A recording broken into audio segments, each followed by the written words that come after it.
J'ai une très mauvaise nouvelle. Votre maison est infestée de souris. Elles sont partout. Alors, qu'allez-vous faire ? Allez-vous, à l'image du dessin animé Tom et Jerry, par rage détruire toute votre maison ? Mais souvenez-vous, à la fin de l'épisode, la souris est toujours là. Ou allez-vous plutôt cibler chacune des souris et les éliminer les unes après les autres ? Mais certaines souris vous échapperont toujours.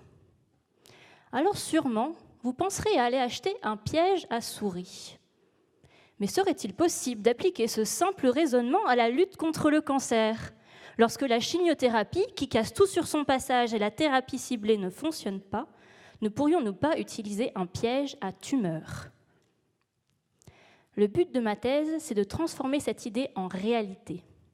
Ma souris, c'est le glioblastome, un cancer du cerveau particulièrement agressif que ni la chirurgie, ni la radiothérapie, ni la chimiothérapie ne peuvent éliminer complètement. La première étape a été d'élaborer la structure de ce piège. Nous voulions qu'il soit camouflé. Il doit donc ressembler au maximum au cerveau. J'ai donc utilisé sa composante principale, l'acide hyaluronique. Vous savez, ce composé que l'on retrouve partout dans les crèmes cosmétiques. Le problème, c'est qu'il se dégrade vite. Et il faut qu'il reste suffisamment longtemps dans le cerveau pour laisser aux cellules le temps de migrer dans le piège.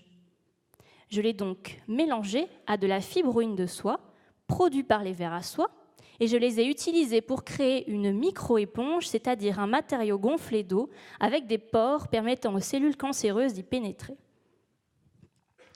La deuxième étape, dans l'élaboration d'un piège, c'est bien sûr d'identifier un appât.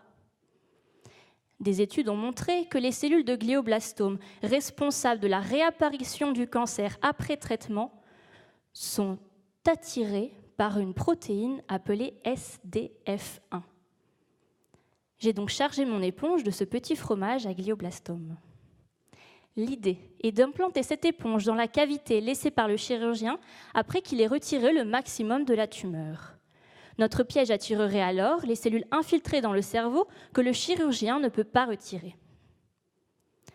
Il reste beaucoup à faire pour que ce piège soit fonctionnel.